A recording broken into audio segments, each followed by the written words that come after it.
Buenos días a todos. Hoy toca el seminario sobre la interacción de morfología con características ambientales y el artículo que elegimos habrán notado que ya tiene varias décadas.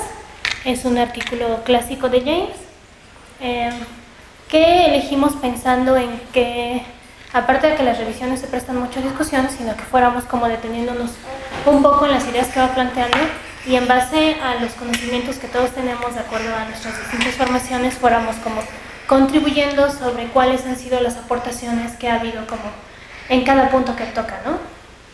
Con la finalidad pues de que intercambiemos y hablemos un poco más en este seminario en relación a otros que han sido un poco más, ¿cómo dirías? Como una exposición no tan, del artículo. No tan dinámicos y no tan interactivos, ¿no? Pues el artículo, el mismo título lo dice, es una revisión sobre morfología ecológica en aves, e incluso el mismo autor dice que tiene algunos ejemplos que agrega sobre mamíferos y creo que por ahí hay uno de unas ranitas, ¿no?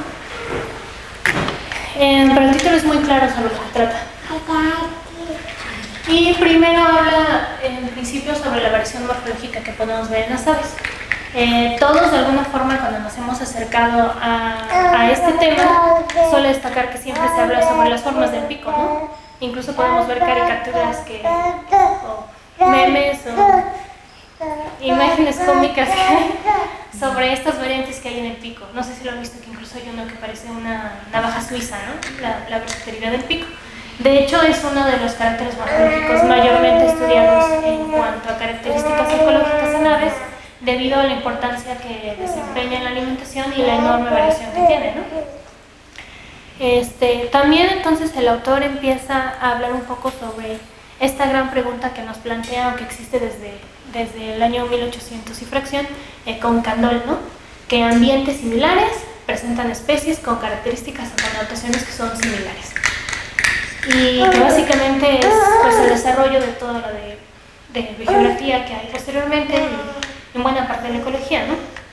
Pues él plantea muy ligeramente este asunto de las convergencias. ¿Qué ocurre? ¿Por qué hay especies que llegan a soluciones similares en condiciones similares o en condiciones de alimentación similares, ¿no? No sé si han leído sobre este asunto de las convergencias o si quieren como agregar algo sobre este punto que yo creo que a todos nos fascina, ¿no? Nos es muy interesante. Bueno, sí. Digo, no sé, como a mí me gustan mucho los mosqueros, pues ese es de los... Y de hecho, que sí, dan uno de los ejemplos para mosqueros. Bueno, solo para demostrar que no le salió muy bien su teoría Kilo. Pero sí, digo, ¿no? Los mosqueros, por ejemplo, no tiene sentido, ¿no? Digo, el hábito insectivo es como... Digo, hay insectos en todas partes, entonces el hábito insectivo tiene sentido que haya sido desarrollado por muchos grupos. Y digo, en aves es muy claro, es a los tiránidos y es a los monárquicos en Asia. Bueno, Merópide tienen estrategias diferentes, pero ahí van. Pero digo, no sé, al menos a mí en el que me gustan mucho los insectivos puedes ver todo este rango, al menos de... Incluso dentro de la misma familia puedes ver todo este rango de convergencias entre los distintos grupos. Por ejemplo, ya digo, los titídeos, que antes eran realmente parte de los tiranios, igual tienen este tipo de similitud en cómo atacan ese problema. Digo, a mí es muy interesante porque, digamos, o sea, además de que puede haber muchos hábitos insectivos, o sea, digamos, por ejemplo, los vencejos y golondrinas también tienen hábitos insectivos, pero la forma particular así de lo que le dicen el flycatcher, de esperar y tomar, así es una forma particular de insectivoría. Es interesante que haya surgido varias veces, así como la otra que es la de los golondrinas y vencejos, que también ocurrió varias veces. Entonces, para que incluso aunque un mismo problema haya diferentes convergencias, eso es bastante negativo de cómo reaccionan estos diferentes taxones ante estas condiciones. Entonces, eso a mí se me hace muy interesante, más con estos ejemplos que tienen. Pues retomando las ideas que planteas, ¿no? Y que es lo que yo creo que nos llama la atención a todos. Lo primero es que el hecho de que haya convergencias en ambientes similares no puede evitar hacernos pensar que tal vez la selección va hacia una dirección óptima, ¿no? Que es lo que plantea todo el desarrollo sobre cómo actúa la selección natural y cómo se desarrolla la adaptación en los organismos, ¿no? De manera que tenemos mucho desarrollo teórico por esa parte. Y la otra es que nos preguntemos qué condiciones específicas son las que nos llevan a ciertas adaptaciones, ¿no? Y entonces que de ahí se desarrolle todo un cuerpo de investigación y de diseño experimental intentando contestar o abordar estos dos aspectos sobre las convergencias. Son bastante interesantes. ¿Quieres agregar algo? Bueno, algo que él menciona, que obviamente como en ese momento como algo muy innovador, pero realmente ahorita ya es parte de toda esta investigación de convergencias y radiaciones, es finalmente incorporar la parte filogenética para realmente entender cuando son convergencias y cuando realmente hay una similitud dada por el parentesco, ¿no? Entonces, ahorita ya mucho de esta cuestión de morfoecología ya está integrada completamente con análisis filogenéticos para entender cómo un cierto linaje se diversificó y llegó a tener ya sea convergencias o tiene un nicho conservado, ¿no? Entonces, pues él lo maneja como algo innovador, pero ahorita ya es algo que ya está, pues, ya está muy, se está trabajando mucho en eso actualmente, ¿no? Pues exactamente esto, ¿no? Sí, La integración. Sí, la integración de toda esta cuestión de conocimiento de las relaciones filogenéticas que estamos construyendo ya, por lo menos en el caso de los ornitólogos, ya la estamos construyendo más en base a los al carácter molecular, y de ahí ya nos permite agregar la parte morfológica como un carácter independiente, ¿no? No que antes era como un poco circular los argumentos, ¿no? O sea, tenían similitud porque nosotros les vemos parecido, pues, morfológico, ¿no? Y por eso estamos pensando que son parientes, ¿no? Pero ya poco a poco ya eso ya, digamos que, de hecho en el grupo mucho de los, todo esto de los granívoros ha habido muchos movimientos, de los insectívoros, a raíz de todo esto de estos ajustes dados por la filogenia molecular, ¿no? Y pues toda la información que se ha dado. Que pues actualmente es todo un campo del conocimiento, ¿no? Que es la filogenética comparada. Sí. Donde lo que haces es controlar la señal filogenética para comparar variables ambientales con la morfología. Pues ya teniendo el control de parentesco, realmente ahora sí podemos cuantificar qué tan similares son, porque son similares bajo las mismas condiciones, ¿no? O en respuesta a las mismas condiciones, y no solo porque puedan tener un parentesco. Digo, este artículo que fue como muy sonado hace poco, el de la morfología de las alas, pero era así como super macro. Entonces, que básicamente la morfología de las alas respondía más a construcciones filogenéticas que a del tipo de vuelo. Ajá, sí, eso fue como que todos, incluso aquí mismo el autor lo maneja más adelante del artículo, todos de manera intuitiva suponemos que el ala tiene una relación estrecha con el vuelo y el vuelo con el tipo de forrajeo, ¿no? O el tipo de hábitat en donde está. O sea, el hecho de que te digan que la señal filogenética es más fuerte, sí es como que... Sí. O sea, en realidad la historia evolutiva que tienes va a determinar en dónde puedes sobrevivir y adaptarte con poca flexibilidad, que al revés, ¿no? Que tú te adaptas a las condiciones y hay un cambio evolutivo. Entonces, eso sí fue como un artículo muy interesante.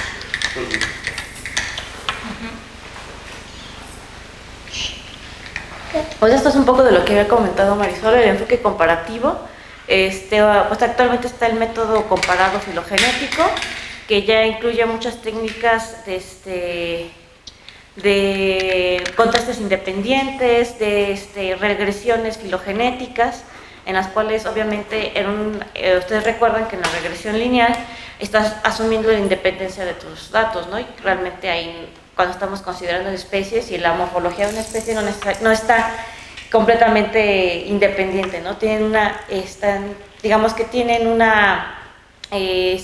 influenciados por su parentesco. Entonces, a través de estas técnicas se elimina todo el efecto filogenético para poder realmente sustraer cómo los ambientes están generando las adaptaciones o están generando que las especies tengan una respuesta adaptativa, ¿no? En los diferentes ambientes. Y pues eso es lo interesante de actual, ¿no? Que es lo que más se está haciendo, ¿no?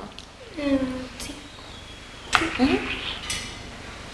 Y bueno, entonces el objetivo del artículo dice que es hacer la revisión tal cual de la morfología ecológica de las aves, ¿no? Creo que es un tema muy amplio, si pensamos las contribuciones que ha habido desde hace mucho tiempo en cuanto al desarrollo de variación geográfica. Él mismo lo menciona, ¿no? De todos los estudios que hay sobre el peso, ni siquiera decide introducirse en esa parte. Pero si realmente es algo que leemos con una poca atención, se van a dar cuenta que en algún punto en el desarrollo de nuestra carrera, sobre todo estando en esta área, todos hemos acercado un poco a estos temas, ¿no? Ya sea el desplazamiento de caracteres como violeta, o tratando cuestiones del peso, en cuanto a buscar climas, que sea de manera somera, ¿no? Cuando hacemos trabajos de variación geográfica, pues es uno de los requisitos, ¿no? Ver cuál es el patrón de esa variación, si es clinal o si es alopátrido, si está en mosaico, cómo se desarrolla, y eso implica que también busquemos reglas ecogeográficas. Entonces es todo otro cuerpo de conocimiento muy amplio que se ha desarrollado, ¿no? Donde la principal variable que se ha usado pues es el peso, o si no, las diferencias en las extremidades como los tarsos. Creo que incluso viene un artículo, un ejemplo en el artículo. Y todos hayamos estado en el taller, o tal vez no, hemos trabajado con variación geográfica también, ¿no? O en acercarnos a los efectos de las variables ambientales en las distribuciones. Entonces, bien o mal, todos conocemos un poco sobre este tema. Entonces, yo quisiera preguntarles, o sea, realmente, ¿cómo perciben desde la formación que tienen esta parte, ¿no? de la variación, de cómo cambian los caracteres con el ambiente, tal vez con la altitud, con la geografía, o si han trabajado directamente con convergencias? También hay polimorfismos y cosas así genéticas que se asocian a algunas variables, ¿no? O sea, algo debieron haber como acercado en algún punto, como para que todos cumplamos y contribuyamos con el objetivo del artículo. ¿Leíste el artículo, Zay? Sí. ¿Sí? Ah, perfecto.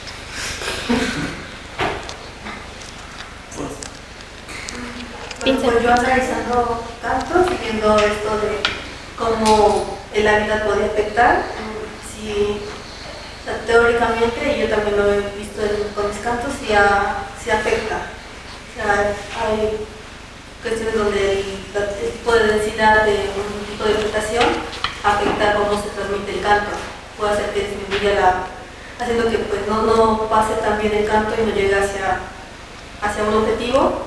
Entonces los individuos tienden a adaptar este canto para pues, optimizar estas señales. Entonces, al menos en el tipo de vegetación, en el canto sí se ve como hay una adaptación, una variación incluso entre especies, entre la misma especie. Okay. En el artículo de que estoy trabajando con Vicente, es como nos salió que, bueno, porque Marco hizo la parte de cantos y todo, pero realmente resultó que lo que más influenciaba cómo estaba esta estructura de cantos se adecuaba más a los patrones genéticos que se obtuvieron con la red de prototipos y todo, porque realmente cuando se hizo por ambiente, más o menos el bosque mesófilo como que se diferenciaba de los demás ambientes en los que Miaestes estaba, pero realmente lo que marcaba más la diferencia era, otra vez en este caso, la estructura filogenética de las poblaciones. Entonces, a nosotros nos salió eso, al menos con Miaestes.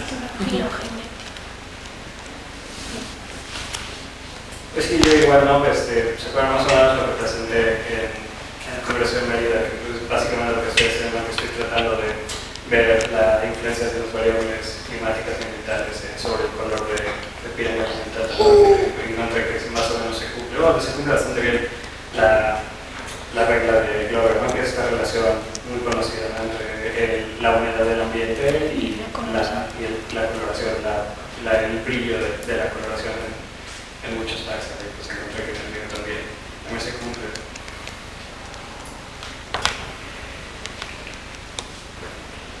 Usted no está tiempo, ¿no? No, eres ajeno a toda la morfología ecológica del mundo. Eres ajeno a toda la ecología morfológica del mundo. ¿Estuviste en el taller? No, él es de la Él UDG. viene de fuera, sí, es cierto. De la UDG. ¿Te ves auditivo del taller? Así que sí, si has dado clase en el taller, digo mínimo, algo te va a tocar. No, es que en la dinámica de trabajos así, de ver diferencias entre diferentes regiones. Por ejemplo, lo que yo he encontrado digo, que siempre es ahí en el volcán, siempre la misma región, pero a través del tiempo sí cambia, dependiendo de la concentración de ceniza, cambia como las características de las sales que están ahí. Características como color. Bueno, por ejemplo, cuando el color pasa, por ejemplo, en Costa Rica, no me acuerdo con cuál clorospina, pero por ejemplo pasa que dependiendo de la concentración de ceniza o de la actividad volcánica es el color del clorospino. Entonces empiezan a distinguir diferencias por eso.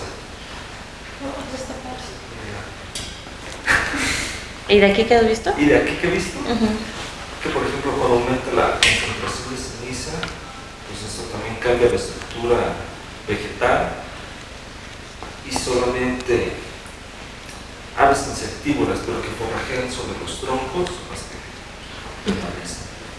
Entonces ahí hay un cambio en cuanto más bien a las condiciones ambientales a través del tiempo.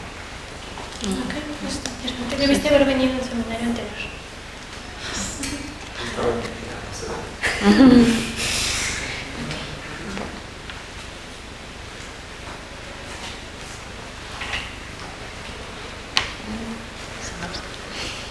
No, a ver, adelante. Bueno, realmente él contrae muchísima información, ¿no? Por eso es que a lo mejor se siente que toca los temas de manera muy somera. Entonces marcamos algunas cosas que nos parecieron interesantes. En algún punto también él mismo dice que a lo mejor tú ves ambientes que son similares y cuando comparas la morfología te das cuenta que en realidad siguen siendo, dentro de una comunidad no hay muchas diferencias, ¿no? Por ejemplo, creo que pone un ejemplo con el tamaño. Entonces dice, si esperamos que haya competencia y que haya reparación de recursos y que se adapten a estas condiciones en las que varias especies conviven, pues deberíamos notar como diferencias en la morfología, ¿no? O si comparamos especies que están en distintos lugares con ambientes muy similares, pues entonces deberíamos encontrar morfologías muy similares. Y entonces a veces el patrón coincide, pero a veces no, ¿no? Pone un ejemplo que dice, bueno, con roedores en desiertos resulta que funciona muy bien. Tú tomas un desierto de Argentina, un desierto de Estados Unidos, un desierto en el viejo mundo y las morfologías son muy similares, ¿no? Entonces se cumple esta idea de que las adaptaciones son similares, pero en aves no. Entonces, en realidad lo que tendremos que hacer en aves es estudiar más qué ocurre en los microhábitats. O sea, qué ocurre dentro del desierto, en los distintos estratos o en los distintos tipos de alimentos que consumen, que en realidad sí se reflejan en diferencias que pueden ser cuantificables, ¿no? Y luego ya es cuando pone el ejemplo de los semilleros, ¿no? Dice, todos estos semilleros, a lo mejor su morfología es muy similar y se encuentran en el mismo lugar, pero cuando se ve más a detalle el microhábitat y se ve más a detalle la morfología, entonces uno se da cuenta que en realidad las diferencias están en la longitud de la lengua y en el tipo de recurso que consumen, ¿no? Unos prefieren dicotiledóneas, otros prefieren consumir solo pastos y demás, ¿no? Entonces es interesante darse cuenta que a veces medir solo la morfología como tal podría no ser suficiente, ¿no? Sino que sería bueno combinar variables que están en el esqueleto, variables que son de morfología externa, o incluso considerar otras variables como son el comportamiento, ¿no? Solo lo menciona así. En realidad, con estas décadas que han pasado, incluso podríamos agregar más caracteres, ¿no?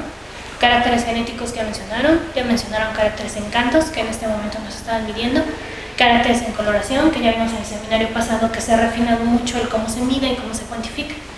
Entonces, en realidad, esta parte de comorfología se ha ampliado no solo a lo que vemos o lo que podemos tomar de un ejemplar nada más así, sino el desarrollo tecnológico nos ha permitido explorar otras características del fenotipo que ya se incluyen como en el desarrollo de esta área en general.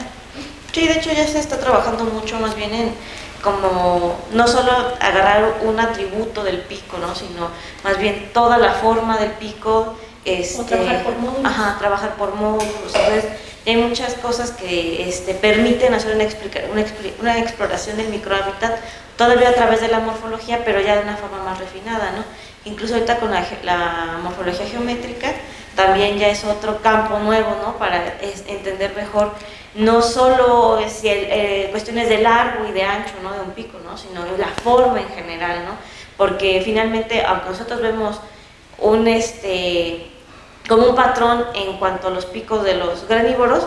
Nosotros hemos visto, ¿no?, los ejemplares, no son idénticos, ¿no? Algunos son ligeramente más alargados por otras presiones de otra alimentación que tienen. Entonces, finalmente, la forma en total de varias atributos de un mismo órgano, en este caso el pico, son los que están influenciando esas diferencias entre las especies, ¿no? Entonces, incluso se hacen aportaciones interesantes. No sé si llegaron a ver un artículo que salió hace unos años sobre cómo prueban los módulos dentro del cráneo de las aves y se dan cuenta que en realidad el pico no es un módulo independiente del cráneo, sino que todo el cráneo con el pico evoluciona junto.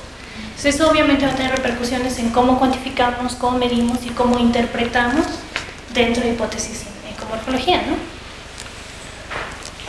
Sí, una cosa que se sabe cuando estaba leyendo el artículo sobre que va un poquito de la mano con esa parte del comportamiento que se me ocurre, por ejemplo, en los semilleros, es que una cosa que podemos hacer ahora y que no estaba disponible, al menos en la escala cuando escribí el artículo, es la parte de los perfiles isotópicos, ¿no? Que quizás es esta distinción de este bicho se alimenta de esta semilla, de este tanto, que no lo podría tratar de la forma del pico, pero quizás si ves las diferencias en los perfiles de isótopos estables, quizás sí podrías notarlos, ¿no? Que no es exactamente una parte de comportamiento, directamente, pero podrías inferirlo, ¿no? A partir de qué es lo que directamente de qué es lo que está comiendo. Eso está interesante.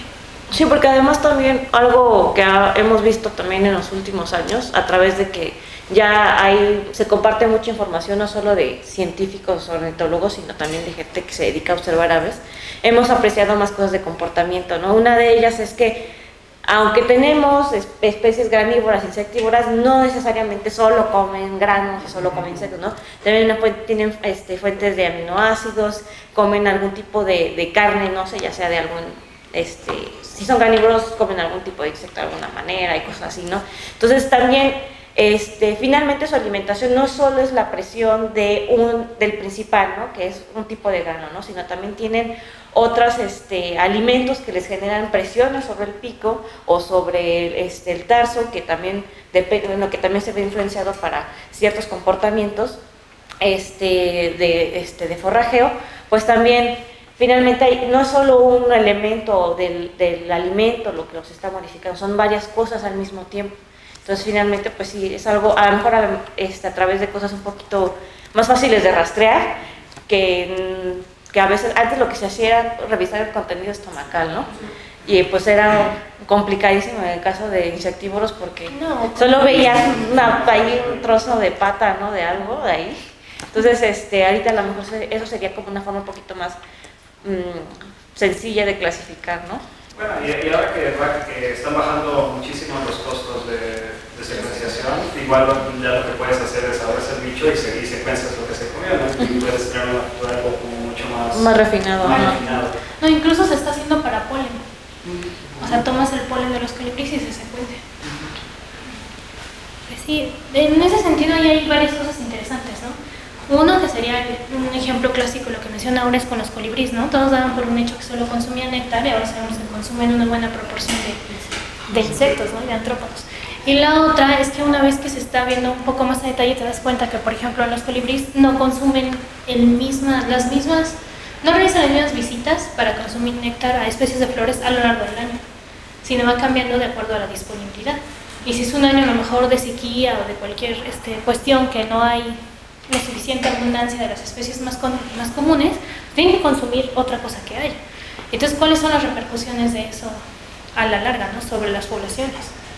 Eso es algo interesante que debemos pensar, ¿no? Y la otra, ¿qué ocurre con competidores entonces, ¿no? Sobre su morfología, ¿no? No solo sobre las poblaciones, sino sobre su morfología. Y eso nos lleva a todo el desarrollo y desplazamiento de caracteres, ¿no? Que la autora apenas si lo menciona así de, pues existe el desplazamiento de caracteres, pero en realidad si nos metemos ahí, pues tendríamos para otro seminario, ¿no? O sea, completamente.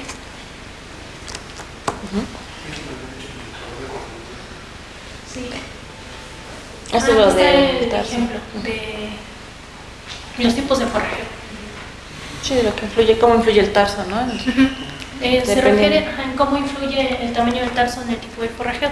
Pero en el ejemplo que él pone dice que no encuentran una relación directa del sitio de forrajeo con el tamaño del tarso. Entonces llega a la conclusión de que va a haber otros factores o otras fuerzas que están modificando la morfología del tarso, ¿no? No sé si todos ya vieron, por ejemplo, ahorita acaba de salir un documental en Netflix que se llama Danzando con aves. Pues es interesante, porque aparte que ves aves bailando, que yo creo que a todos nos gusta, te das cuenta de la fuerza que requieren en los cortejos, en los tarsos, ¿no? Que tienen que estar saltando, que tienen que estar bailando, que tienen que estar inclinando a un lado. Entonces también sabemos que en aves hay una fuerte selección sexual.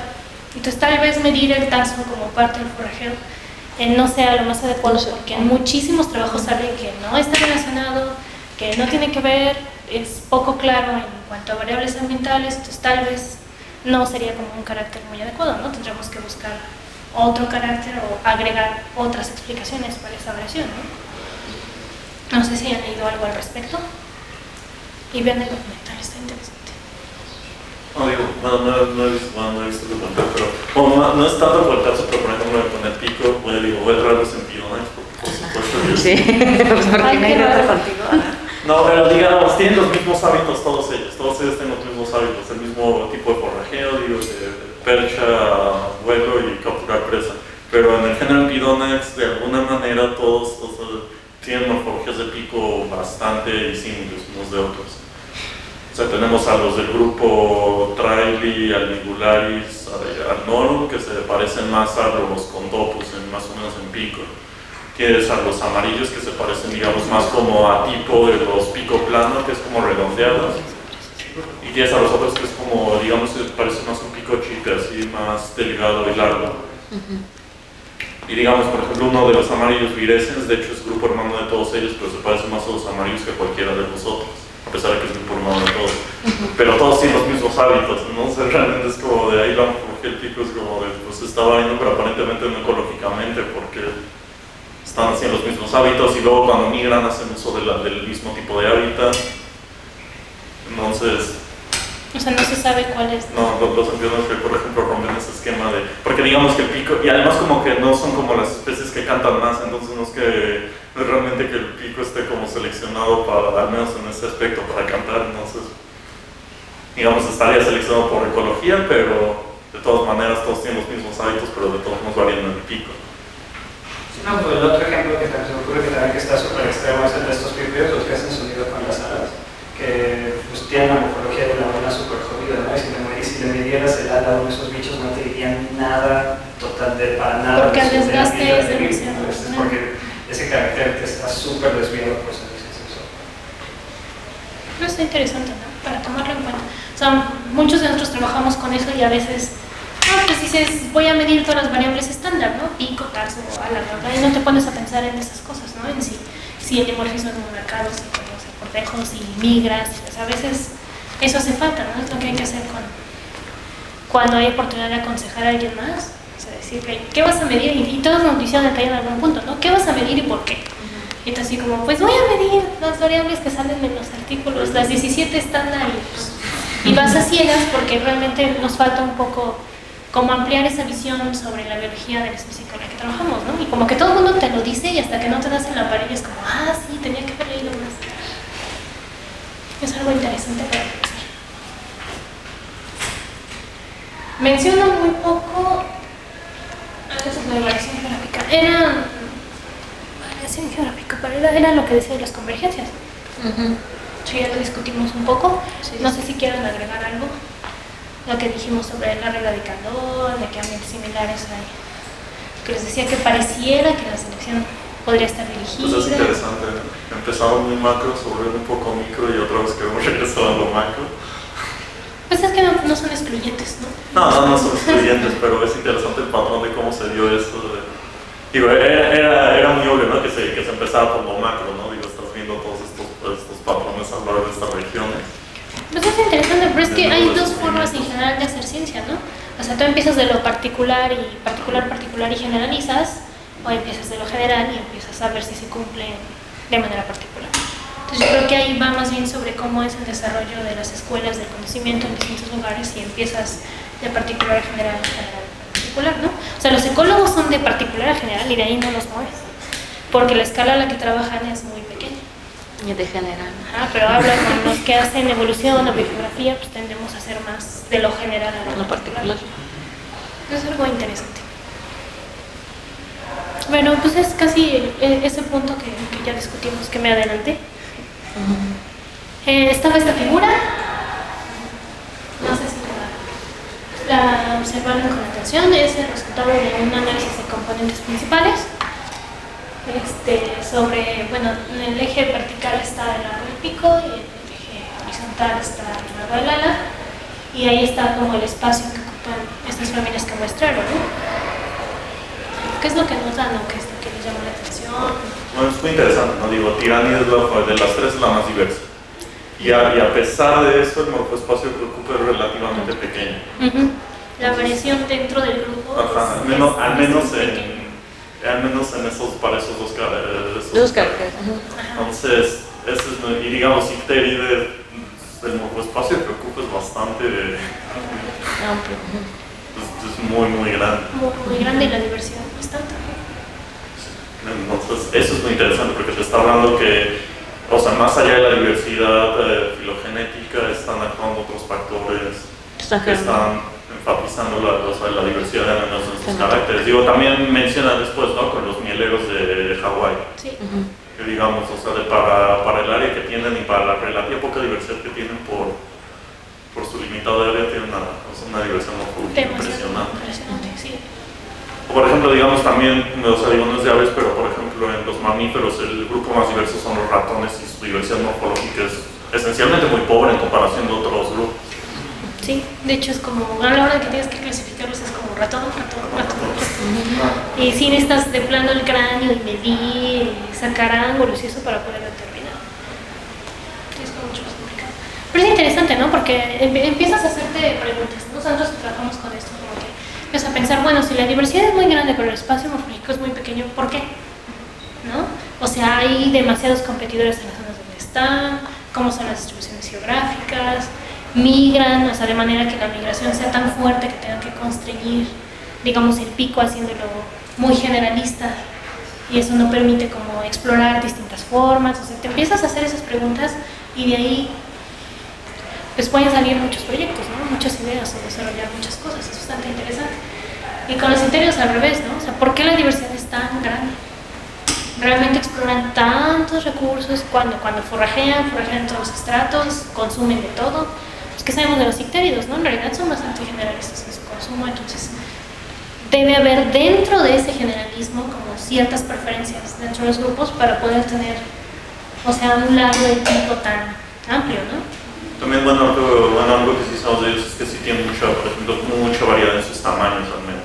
Sí. Por ejemplo, si comparamos con los tiránidos, en general tienen un tamaño bastante, o sea, digo, los más grandes son como del género tiranos, no llegan mucho más grandes que eso, y no llegan mucho más pequeños de un empidón, ¿no? Entonces, básicamente tienen como un tamaño muy estándar. Digo, los icteridos están por todos lados en la escala de tamaños, entonces supongo que también eso ayuda a que por pura geometría haya variación en Sí, tamaño. es algo que menciona y creo que hace mucho hincapié el autor en todos los puntos, ¿no? De que cuando estamos haciendo esta clase de estudios, mucho cuidado y aguas con que las relaciones y los patrones que según tú estás descubriendo no sean espurios o no sean resultado de otras cosas, ¿no? Antes de apresurarte a decir, es el efecto de tal cosa, ¿no?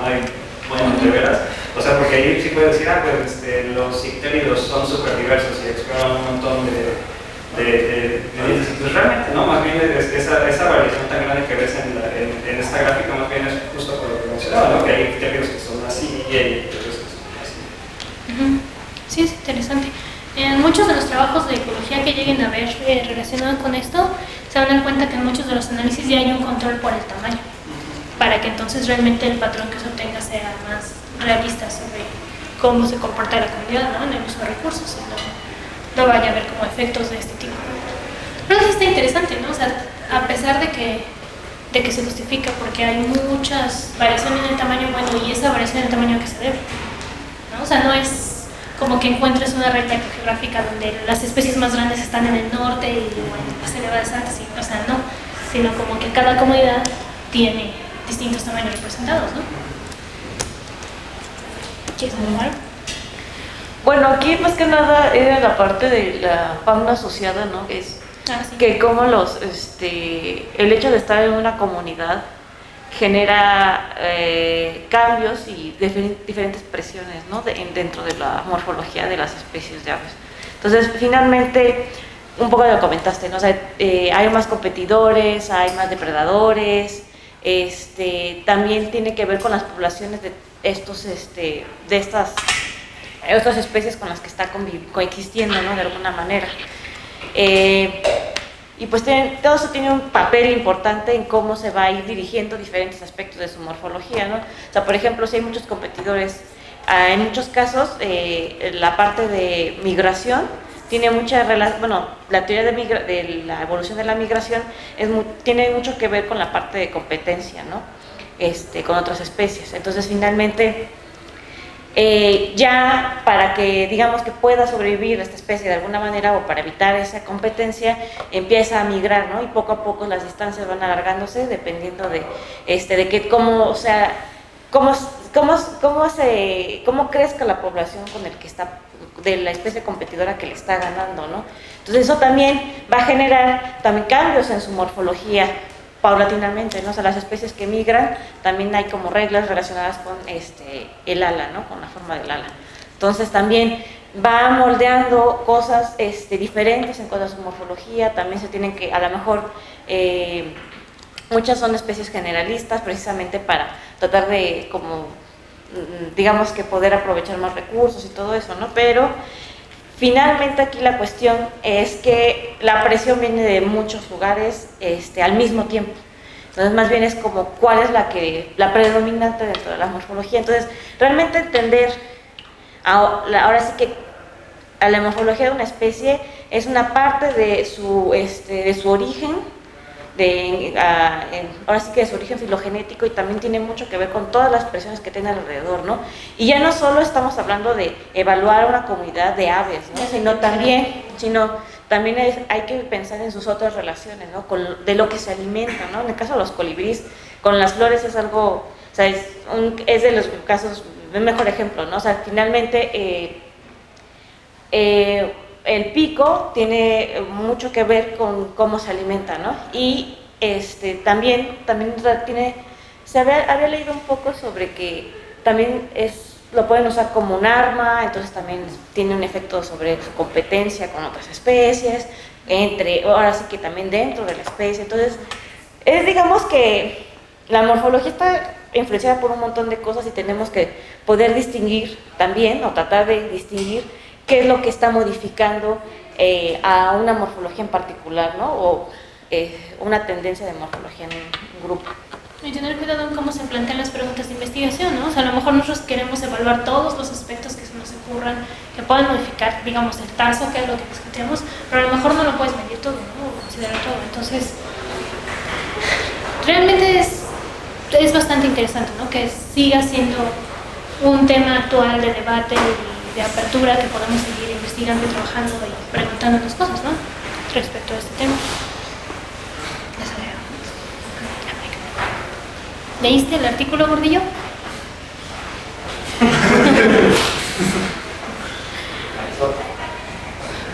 Y bueno, luego viene esta figura, ¿no? Que también es como entes principales. Si se dan cuenta, son 4 géneros. El primero está hasta arriba, solo es como un espacio muy pequeño, se ve como un punto. Y pues la variable está un poco interesante, un poco difícil de interpretar, ¿no? Que solo sea la composición de 2 variables. Pero el punto aquí es, aunque tal vez se vea un poco forzado en cómo están hechos los polígonos, es ver cómo cada género tiene como ciertas restricciones de espacio, ¿no? O sea, están solo como en un área. No se traslapan. Ajá, no se traslapan, no sé. Digamos que yo pensé, cuando leí el texto, que a lo mejor iba a encontrar algo parecido a una regresión, ¿no? Un continuo, entre más grande sea esto, más grande va a ser aquello, ¿no? O sea, como una tendencia lineal. Pero en realidad vemos que para estos 4 grupos pareciera que son como 4 áreas específicas y que no hay una gradación intermedia, ¿no? Respecto a las dimensiones en este morfoespacio. No sé si me explico. O O sea, que no es como que encuentres puntos en un continuo, sino que está un bloque y parece que no hay nada en medio, no hay morfologías que están entre dos bloques, ¿no? de grupos morfológicos. No sé si me explico. ¿O ayúdame? ¿Qué piensas sobre esa figura? ¿Saben qué decía? ¿Por qué ese morfoespacio? ¿Por qué está tan diferenciado? Bueno, lo que se me ocurre es que, pensando como una de las cosas que mencionas es que pues, cada género tiene cierta ancestría común, ¿no? Y que es relativamente, y que es reciente, ¿no? Y es por eso que tiene sentido hacer estos estudios entre géneros. Pues lo que se me ocurre dentro de este morfoespacio así, porque están tan así, es como, si lo piensas como teoría como de sistemas, es que, o sea, pues más bien es que cada género tiene su propio atractor, ¿no? Entonces, difícilmente vas a salirte de los atractores dentro de ese morfoespacio. Es interesante, porque a lo mejor de manera intuitiva podemos pensar que consumen recursos similares y por eso están juntos, pero no, lo que él discute es que tienes esa señal filogenética que está haciendo que el género, o sea, que la morfología del género se mantenga como una unidad, ¿no? Y entre más reciente sea el taxón, pues se van a mantener juntos y se presta a que podamos tener interpretaciones erróneas sobre ese espacio.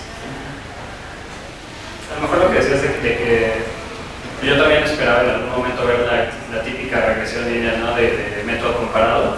A lo mejor aquí no se ve porque pues, los géneros los están poniendo como polígonos, pero a lo mejor estas regresiones a lo mejor sí las puedes ver dentro de cada género. Bueno, sí, bueno, por ejemplo, a mí me es interesante, ¿no? Por ejemplo, si podemos hacer particiones de cada uno de los morfoespacios individuales. Pues, por ejemplo, digamos que el Acrocephalus tiene, o sea, por ahí del tamaño decreciendo hacia 0 y 1, o sea, el 0 y 1 tiene una mayor variedad, así, o sea, tiene mucho más amplio el morfoespacio en el Y, o sea, de más maniobrabilidad. Entonces es como de, aparentemente algo está haciendo que ante esa, o sea, en esa condición sea donde se está ampliando el morfoespacio para la otra condición. Tal vez si vemos dentro del género, quizás sean una horda de grupos hermanos que estés allá jalando hacia esa señal, ¿no? O más variedad, pero sí me gustaría, o sea, esto sería interesante luego poder hacer particiones de estos morfoespacios ya viendo al interior de estos géneros a lo que está pasando y por qué generan estos patrones. Y quizás se mantenga una relación lineal, ¿no? O sea, porque va incrementando la variedad ante cierta condición. O sea, hay más variedad de morfoespacio en 0 y 1. Pues sí, es interesante, ¿no? O sea, ¿por qué, digamos, usando ese mismo ejemplo, por qué podrías tener más en ese extremo, ¿no? O sea, implica que hay más estratos y por eso se pueden explorar más, hay más recursos, hay más competidores y eso te forza a tener o hay más individuos, y por el mismo número de individuos hay más. O a lo mejor en el taxón que está acá en el extremo hay mucha extinción y por eso no está representado. O sea, en realidad hay un montón de cosas que pueden estar ocurriendo allí, ¿no? Eso es lo interesante de esto.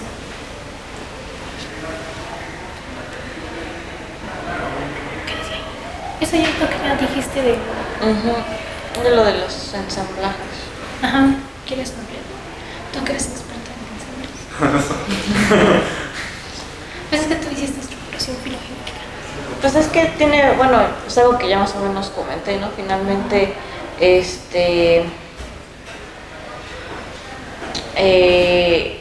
bueno, ya ahorita ya hay muchos estudios que consideran no solo un linaje en particular, sino más bien cómo se comporta un ensamblaje o comunidad, como quiera llamar, determinada y qué tan similares son entre las especies que están componiendo esa comunidad en comparación de otras comunidades, ¿no? Entonces, finalmente también hay patrones en algunos ambientes, ¿no? Por ejemplo, como condiciones extremas van a generar comunidades con especies muy similares entre sí, que ambientes con más recursos o con mayor variedad de recursos que permiten con mayor estabilidad climática que generan más bien que las comunidades tengan una mayor diversidad, no clásico, ¿no?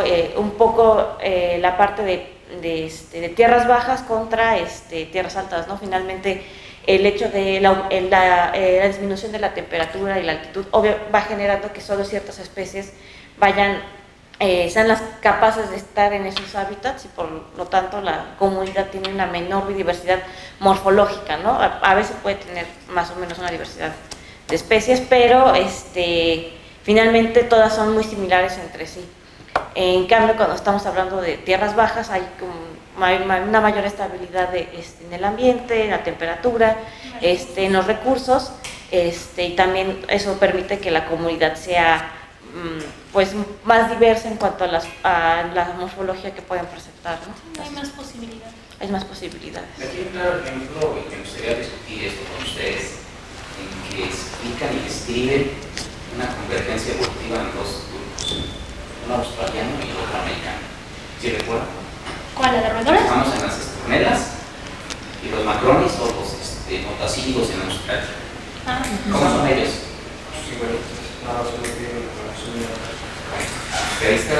Generalmente el artículo describe más la parte del paralelismo en la variación geográfica. En este caso es una convergencia evolutiva. O sea, como dos grupos tan separados geográficamente podrían ser tan similares morfológicamente, ¿no? Pues, es increíble, es el único en algún punto ya lo mencionamos. Gordillo, hace rato. Pero el chiste es que llegamos a dos puntos, ¿no? Que te hacen preguntarte la primera es qué condiciones específicas son las que pueden llevar a dos taxones que no están relacionados a la misma solución, ¿no? En las mismas condiciones. Entonces de ahí, podríamos discutir quién sabe cuánto tiempo. Y la segunda es que te hace preguntarte, te hace pensar, te da la sensación de que la selección natural a lo mejor actúa hacia un punto óptimo en un ambiente específico. Ahora ya sabemos que puede haber muchísimas otras cosas que están funcionando ahí, ¿no? Que puede ser, no sé, deriva o algún efecto genético, ¿cómo se llama? Ay, esta cosa. Ay, ya se me olvidó. Y que dije en la mañana y que se me había olvidado, pero se me olvidó. Bueno, eso. Ahorita me acuerdo, ahorita me acuerdo. Sigue, déjame. Plasticidad fenotípica, ¿no? Porque ahora sabemos que la plasticidad fenotípica te puede llevar a un cambio evolutivo. Entonces, en realidad puede haber un montón de cosas allí que estén causando la convergencia, pero finalmente la conclusión sigue siendo similar, ¿no? O sea, las condiciones tienen que ser similares y la solución tiende a ser similar en esos ambientes. No te ves muy convencido.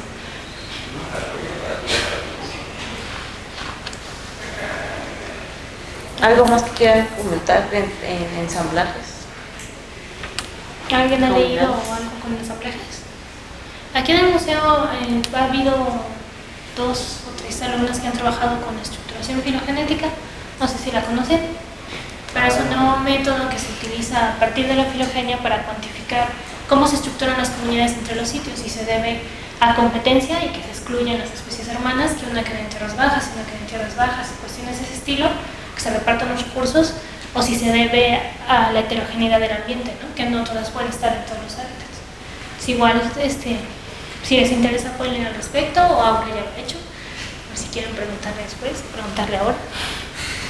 Pero más o menos es como lo más reciente en cuanto a esa parte de cómo se estructuran las comunidades, ¿no?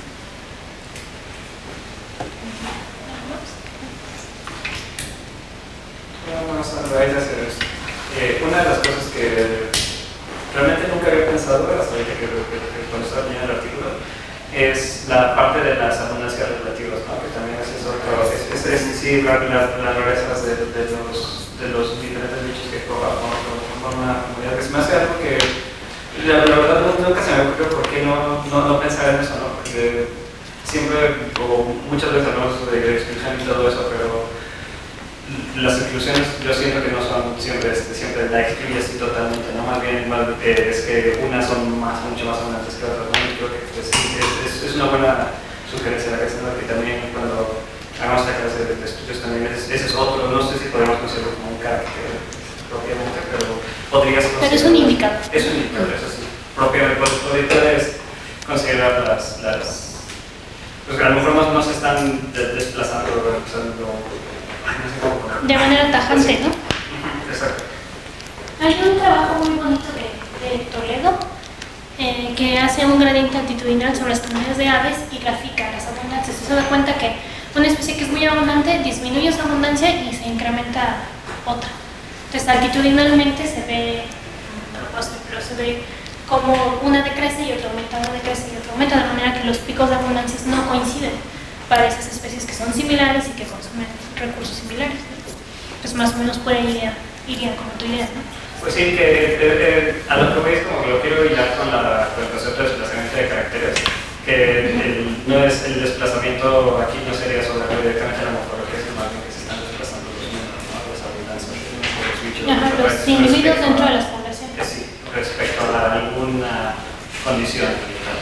Sí, también genera un patrón de ¿cómo se llama? Es tablero, ¿no? Tablero de ajedrez. Entonces hay unas especies que efectivamente, ¿no? Especies que compiten, digamos que la presencia en un lugar se prende para una y se apaga en la otra, ¿no? Y en otro sector con los mismos recursos, la otra especie debe estar presente y la otra no. Entonces, que eso nos lleva al siguiente cuerpo del conocimiento que podemos mencionar, que sería el estudio de los mosaicos geográficos, ¿no? Entonces está este ejemplo famosísimo con las loxias. O sea, como sabemos, las loxias pues tienen ese pico particular para usarlo para abrir las semillas de pino. Entonces resulta que hay un conjunto de loxias que comparte algunas distribuciones con un género de ardillas. Entonces, donde están presentes las ardillas, el pico es menos curvo, tiende a ser más recto, porque tienen que consumir semillas de más especies de pinos y de otros géneros. Pero donde no están las ardillas, el pico es marcadamente curvo. O sea, eso incluso cuando se mapea se ve como un mosaico. Perfectamente donde está la ardilla hay una morfología de pico y donde está otra hay otra morfología de pico. O sea, ahí es clarísimo que la competencia por el recurso es lo que está definiendo cómo es esa morfología, ¿no? O sea, sí podemos tener ejemplos muy claros como ese, pero obviamente suponemos que en la naturaleza hay toda una gama de matices donde podemos tener ese efecto y a veces no lo podemos percibir o no lo podemos medir, pero está ahí presente, ¿no? Si quieren leer más, hay muchísimo que leer respecto a esa área.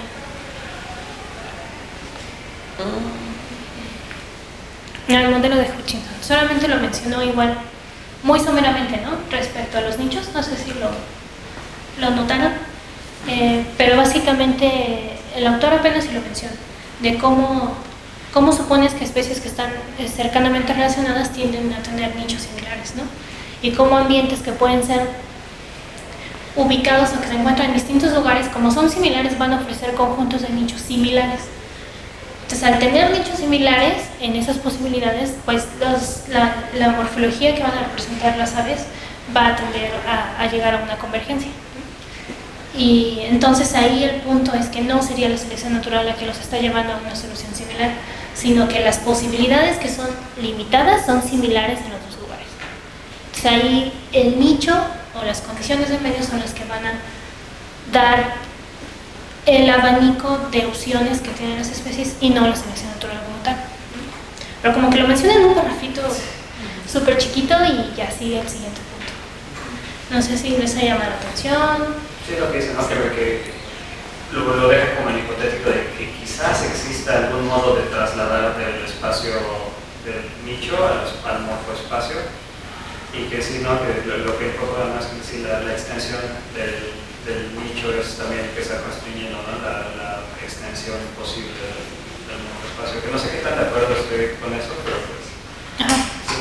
Pero digo, el nicho de Hutchinson es el del hipervolumen de n variables, ¿no? Entonces digo, no sé si este es el que mejor se presta a esto, porque el hecho de que sea así es que cada nicho es único y es completamente dependiente de la especie a la que, o sea, es nicho a especie, ¿no? Y no puede existir ese nicho dos veces en la evolución porque siempre dos especies van a ser completamente distintas. Entonces no sé si esta noción es la que se presta mejor a este tipo de estudios porque tú estás buscando que haya una correspondencia, no sé, de las especies al medio, pero el punto es que básicamente está restringiendo una especie a unas condiciones particulares que no pueden ser ocupadas por otra especie. Esa es una observación bastante interesante porque en realidad lo que él discute estaría más cerca del nicho ecológico de Elton y no el de Hutchinson. Y a pesar de que a estas alturas ya tiene como 15 o 20 años que ya se están desarrollando esos conceptos de nichos, si se dan cuenta hasta la actualidad todavía no... Sigue habiendo discusiones sobre cuál corresponde a cuál sería el correcto de los tres que existen y cuál es más adecuado de acuerdo a la pregunta de investigación. Se dan cuenta, yo siento que también él no decidió tocarlo mucho porque no había una conclusión en ese debate y todavía no hay, ¿no? Pero sí, en realidad él está más apegado mentalmente o teóricamente a un concepto como el de Elton, ¿no? Sobre los espacios que te ofrece un hábitat o un ambiente. como en una perspectiva más funcional, ¿no? O sea, te puede caber tantos mesodepredadores y tantos depredadores secundarios. No como una propiedad de la especie, ¿no? Sí, que dentro de esa misma sección, ¿no? Que habla de los roles que juega cada especie y dice que hay que poner a prueba las especies que tienen roles similares en sitios geográficos distantes. Sí, tiene. Sí, es interesante. Actualmente, Tapatío no me deja mentir, ya puedes tomar tus registros geográficos y hacer un modelo de nicho, pero lo que puedes hacer ahí es recuperar ese espacio ecológico que tiene un taxón. O sea, esos intervalos de variables que permiten que se reproduzca y se sobreviva, ¿no? Entonces, ¿qué tanto podríamos tomar especies de una comunidad que consumen los mismos recursos, digamos, las aves favoritas de Fer, que dicen que todos hacen lo mismo, y ver cómo se comportan esos espacios, ¿no? Dentro de un conjunto de comunidades no muy amplio. Pues eso podría ayudarnos tal vez a intentar como aproximarnos en ese sentido.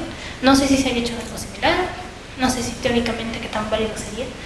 Yo ya los estoy comparando y no sé si se puede peras con manzanas, que se puede trabajar a nivel de géneros, ¿no? Cosas así. O sea, faltaría como explorarlo y ver qué tanto podríamos ahora acercarnos de esa manera, ¿no? Al estudio de ese espacio ecológico dentro de las comunidades. Sí, interesante. Contribuir a conocimiento básico sobre el tema.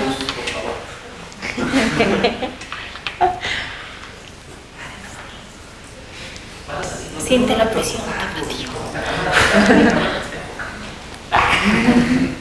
¿No has oído algo similar? ¿No? Estoy diciendo pinochadas posibles o imposibles. Pues sí, ¿no? O sea, faltaría como meterse más a la parte teórica y ver si realmente se podría en ese sentido. Porque casi todo el desarrollo del nicho de Newton va más al estudio de los ensambles respecto a las cadenas tróficas y los papeles funcionales que desempeñan. Entonces, como que ya se desvió de las técnicas que conocemos en el museo, ¿no? Para hacer modelos, que eso va más apegado a Hutchinson, no al otro modelo, ¿no? Bueno, más o menos, porque nosotros esperamos que las condiciones ambientales en general nos estén dando la representación para la especie, pero no hay menos para otra especie. Entonces, el de Hutchinson en todo caso sería, o sea, si nos acercáramos al de Hutchinson, necesitaremos mapear todas las condiciones de esa especie, no capas climáticas generales, no tendríamos que estar adecuando a las condiciones que tiene esa especie. Entonces, lo que tú supones apegado a ese concepto es que modelas todas las condiciones bióticas y abióticas. Sí, no movemos las bióticas. Pero ahí el problema son límites de medición, o sea, tú no puedes medir la competencia, la operación, bla, bla. Por eso los modelos que tenemos ahora funcionan solo con esas variables, porque son las que podemos cuantificar y que tienes representadas en áreas grandes. Me refiero más en el aspecto teórico, más no tanto en el operativo, porque en el operativo obviamente es por eso que no podemos. Pero si nos vamos al teórico, sí es como no están tanto acercándonos al de Hutchinson, porque... Pues es que el de Hutchinson tú supones que es una propiedad intrínseca de cada especie. Bueno.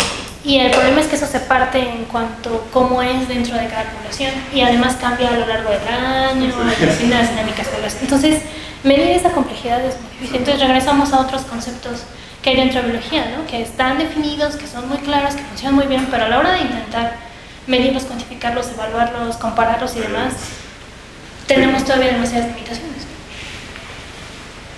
Siempre la distinción entre lo que no es el operativo. Lo que uno desea y lo que puede hacer. Exacto. Sí, luego viene esta figura que era la tercera, ¿no? ¿Qué notaron sobre esta figura? ¿Les pareció interesante? Es sobre la variación del pico, ¿no? Y acá están los espacios.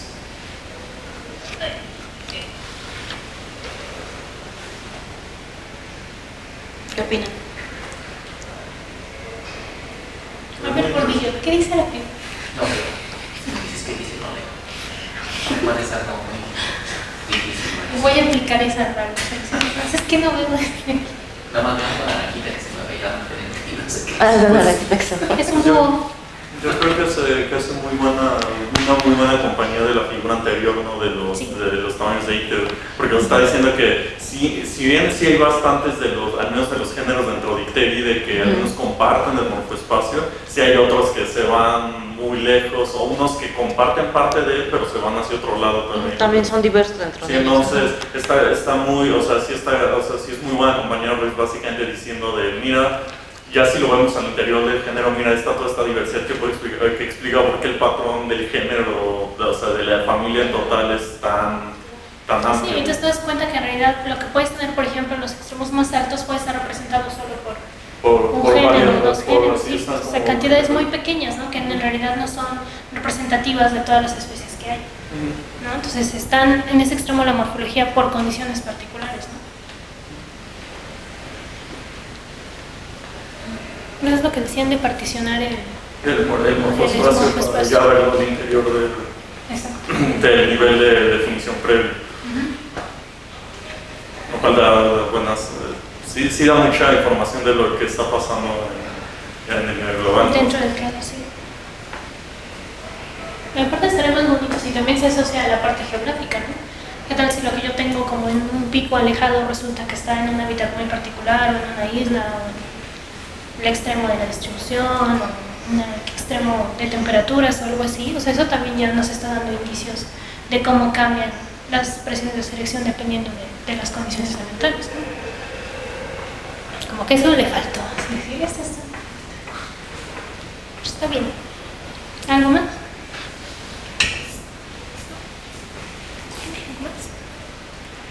Creo que ya acabamos. ¿Acabamos? Creo que sí. Sí. Y pues bueno, para concluir, esperamos que les haya gustado el artículo. Lo elegimos porque pensamos que al abarcar intentar poner tantos temas juntos en una sola línea de pensamiento podía hacer que nos empezáramos a preguntar distintas cosas de distintas áreas, ¿no? Y que enriqueciera un poco como en nuestra discusión dependiendo de las experiencias de cada uno. Creo que es un artículo que da mucho de qué pensar, que te da curiosidad en ciertos puntos y empiezas como a leer y a explorar distintas áreas que va tomando. Y parte del objetivo de hacer los seminarios es eso, ¿no? Que se queden con la curiosidad y con la tentación de leer más, de buscar más, de experimentar, de pensar cómo resolver distintas cuestiones. Entonces esperamos que haya contribuido en ese sentido. Y más que nada de considerar aspectos que a lo mejor no habían leído dentro de del tema que ustedes estaban abordando, entonces.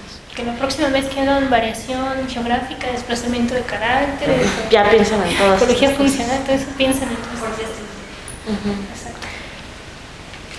Ya sepan escoger sus caracteres. Ajá, que ya tengan proyectos de maestría y doctorado. No sé si quieran mencionar algo más, algún comentario o algo sobre el artículo. Claro que Francis James, una experta doctora en el estudio de la morfología y la ecología, este artículo simplemente es, claro, una revisión, ahí es una revisión, no es un estudio propiamente de investigación como tal.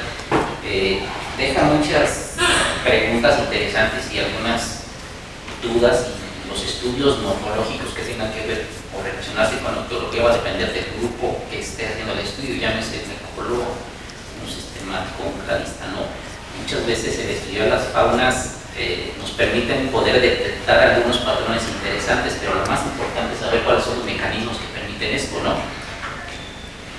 Los ecólogos se preocupan y se ocupan más por las comparaciones en el tamaño. Eso es lo que concluye James. Los sistemáticos se preocupan por construir árboles y analizar las relaciones. Los claristas tratan de describir o descubrir algún paralelismo, alguna convergencia evolutiva. Y el punto de todos ellos simplemente es lo que tratan de cuantificar este tipo de datos y analizar esas relaciones con los atributos que se tienen, ¿no?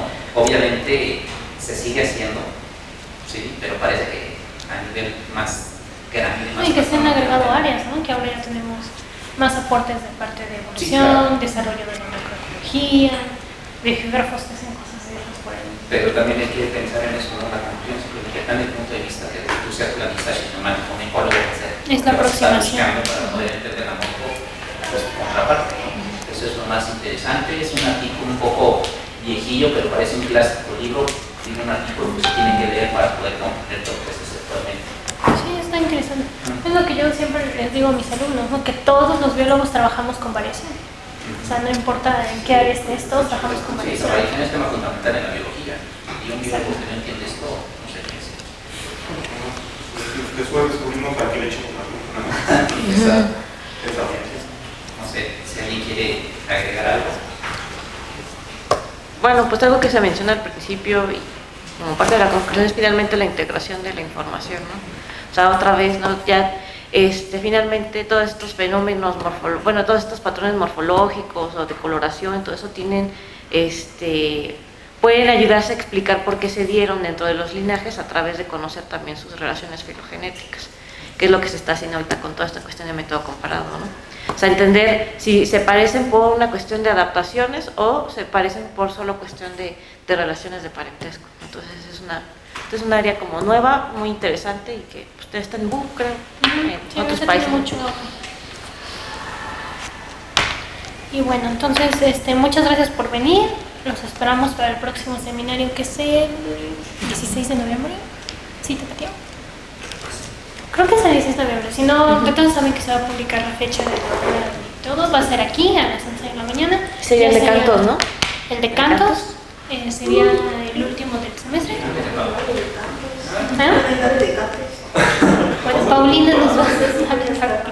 Paulina preside. Pero Violeta también trabajó con cantos. Y si quieres Anita dice que va a trabajar con cantos estas horas. Chicloseo para que no se Sí, si no puedes estar, pues puedes cooperárselo como en la selección del artículo. Sea algo adecuado, ¿no? Bueno, pues muchas Y gracias. hay pan de muerto, ahorita se los entregamos afuera porque no nos dejan comer aquí. Y leche con chocolate igual. Yo creo que se lo llevo a la pajarera para Te lo sirvan en la tacita.